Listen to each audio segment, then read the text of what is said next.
So I'm in Jamaica and I'm just walking a regular street. And y'all talking about it's a level 3. It's no level 3, number 3, nothing 3. We're in a regular street, right? Is there a level 3 here? There's no level 3. We're hanging out. Yeah, no. Exactly. It's cap. It's bullshit. It is. The only person who's been killed here since we've been here since December. It's the goats. No, one lady got hit by a car. That's it. Yeah, so there's no violence. No violence. It's safe. We're walking a street. If y'all don't get your asses to Jamaica and stop playing, y'all are playing. No, they don't want to come to Jamaica. They don't want to come. They scared. Thank you. We just walking and hanging out like a regular street. Tonight, two of the most beautiful destinations in the Caribbean now clouded by a stark warning from the U.S. government amid a rise in violent crime. The State Department bumping up the advisory level from 2 to 3 in Jamaica, urging Americans to reconsider travel there, and updating a level 2 advisory in the Bahamas, telling tourists to exercise extreme caution. Those security alerts are a response to reports of violent crime on the islands. 65 murders in Jamaica and 18 murders in the Bahamas reported since January 1st of 2024. The U.S. Embassy in Jamaica warning of home invasions, armed robberies, sexual assaults, and homicides, detailing that sexual assaults occur frequently, even at the all-inclusive resorts, and that local police do not respond effectively to serious incidents. In light of these startling numbers, the island's police force increasing patrols and adding officers. Hello guys, how are you? My name is Robbie Masaga, for those who don't know me, and I'm hoping you're well wherever you are. I'm very glad to be talking to you guys today. And if you're new here, you're most welcome. Feel at home. Now, today I want us to discuss about just recently America issued travel advisory against Jamaica, and this has left so many people wondering between America and Jamaica, which of the two countries is more safer to be in. Even for me, I was left wondering, because how many cases of police brutality have we seen in America? How many cases of mass shooting have we seen? How many cases of racism have we seen? Like, how many cases do we need to see for us to know that America is not even safe? These people issue travel advisory against countries, yet when we all know that their own country is not even safe. Welcome back. The State Department raising its travel alert for Jamaica, right as many Americans are planning their travel for spring or summer. Now, the Caribbean nation at a level 3 advisory because common violent crimes like armed robberies, sexual assaults, even homicides. This coming 1 week after the advisory for the Bahamas was also updated, telling Americans to exercise increased caution while being there. Joining us now, News Nation travel editor Peter Greenberg. Peter, good morning. Good morning. The U.S. State Department listed out what Americans should do if they do go to Jamaica. There's a pretty long list here. It includes don't take any firearms, avoid driving or walking at night, don't go to any secluded areas, be aware of your surroundings. Of course, always good advice, but what would you want to tell travelers to do while they're there? Well, first of all, we have to understand it is not a travel warning. It's a travel advisory. And there are travel advisories issued by the State Department now for all of 196 countries. Everybody gets one. Level 1 says use regular caution, normal caution, meaning nothing.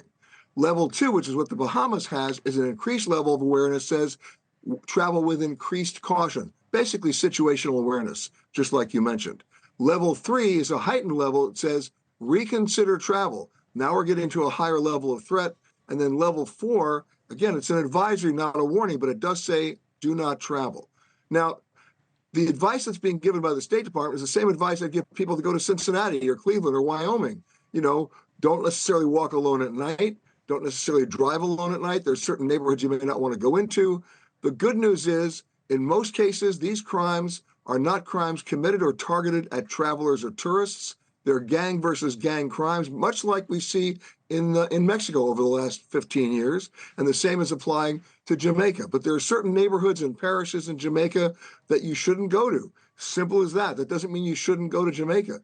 you exercise common sense, you exercise increased caution, and since most American tourists usually never stray from their resorts anyway, it's a pretty good idea. Now, the other piece of advice in that travel advisory on Jamaica, which is somewhat concerning, is about sexual assaults inside all-inclusive resorts.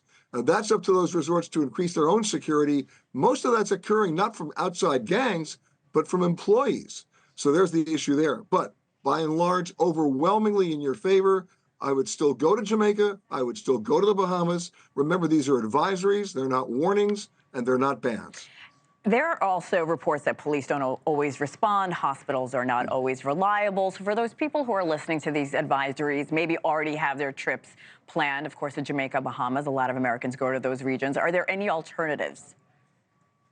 Well, there are 195 alternatives. The real bottom line here is, if you want to say hospitals are not always that reliable or police don't always respond, I can list literally 180 countries where that would apply, but it doesn't stop me from going. What it does stop me from doing is being ignorant of that fact and planning accordingly. Let me just play you this video and tell me, between Jamaica and America, which country is more safe? So I live in a country where I'm scared anytime a cop gets behind me. I see an elderly white woman or Karen, or I'm outside past 10 p.m. or any of my family members or friends are outside past 10 p.m. I'm scared for my life or their life, right? But y'all trying to tell me not to go to Jamaica because there's a travel advisory? That don't make no sense. Maybe that don't make no sense. What I am hearing, though, is that I should go because flights and resort prices are about to drop because they don't want to go there. And I'm okay with that. Yeah, I do. No, right. I need you to remove yourself from the vehicle. Call the police. I'm ready to talk to them.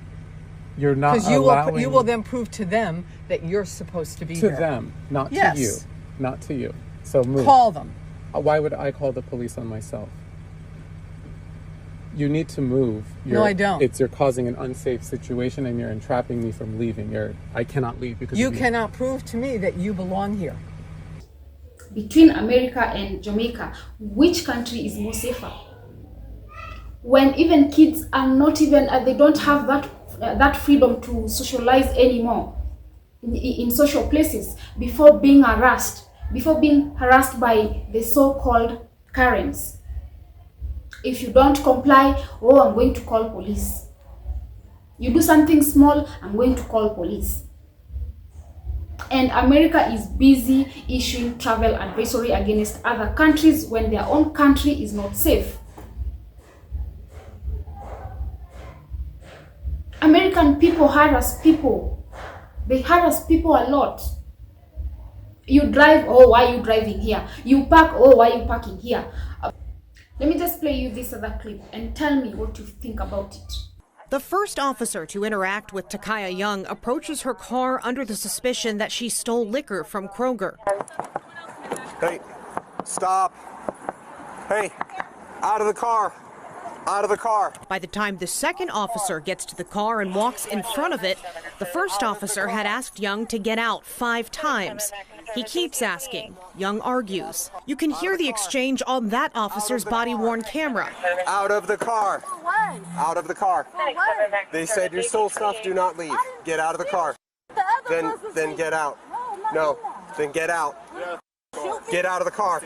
Young begins to drive. In this freeze frame, you can see the car make contact with the officer standing at the front of the car as his feet leave the ground. That is when that officer fires 1 shot through the windshield.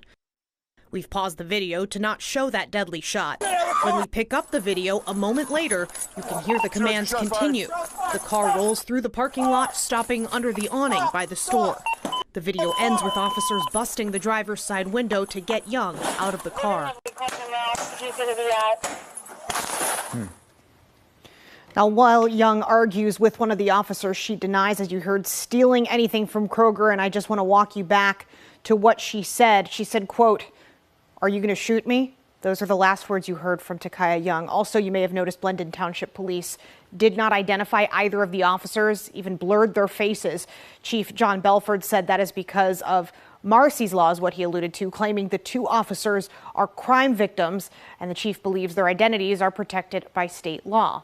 Now, one question I did have about that confrontation is why the officer placed himself in front of the car, which was running, and whether that was an appropriate tactic. I took that question to a use of force expert who is not connected to this case, and we'll hear his perspective at 5:30.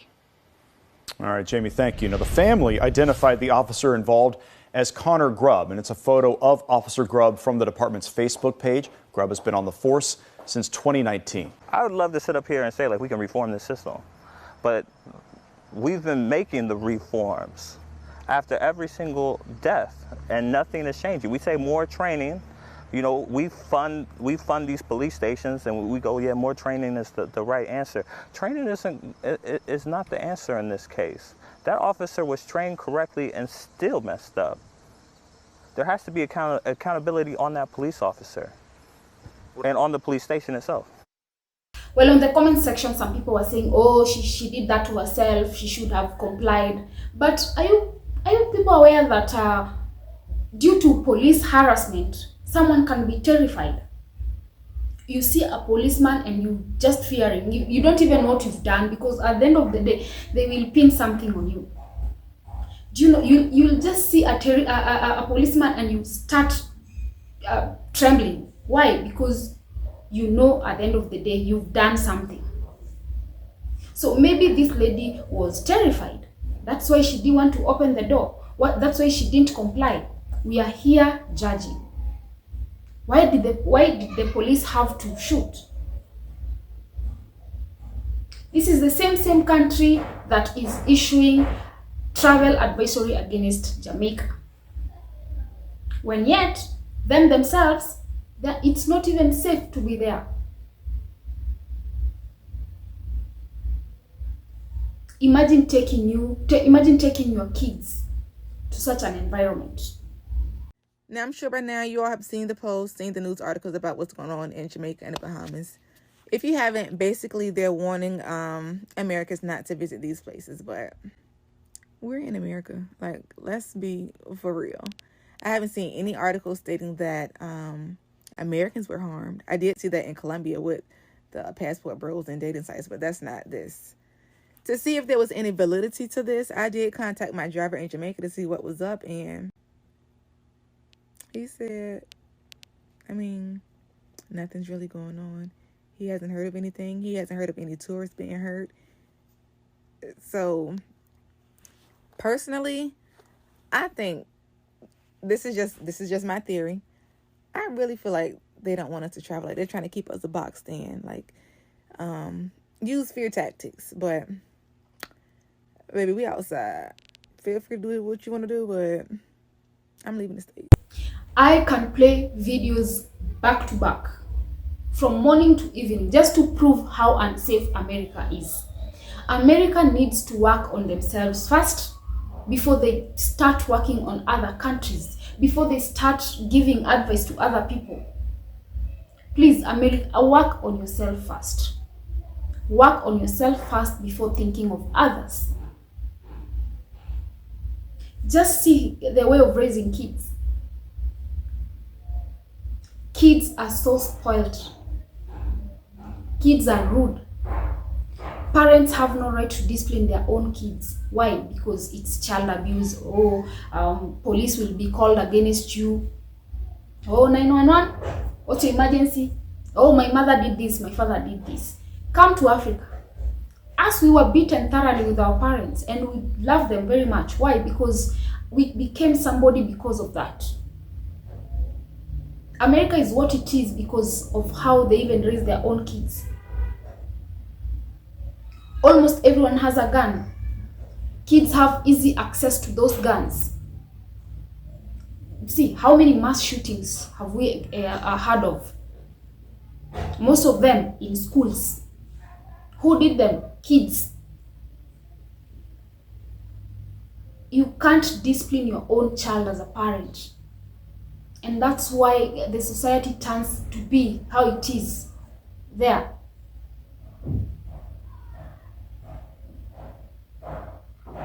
And it is the same country that is giving travel advisory against other countries. Please, America, work on yourselves first. Before you cross borders, work on yourselves first, because your country is it's very unsafe compared to any other country. Having unsafe neighborhoods does not make a country unsafe. Every country, even our country, even me, there are places I can't go to in our own country. And I'm not saying that I'll go there and die, no. You fear that maybe if you go with your phone, it will be snatched. Such like things. It's just, these things, every country has such neighborhoods. And it does not make a country unsafe. So if there's an area that America feels like it's not safe for their people to travel to, they can say, please, when you go to Jamaica, be aware of this area. Be cautious of places, or be cautious of what you do. Yeah? That is the advice maybe they could give their people. Not just saying, don't go to Jamaica because of ABCD. America, work on yourselves first before working on other countries. Please, please, work on yourselves first.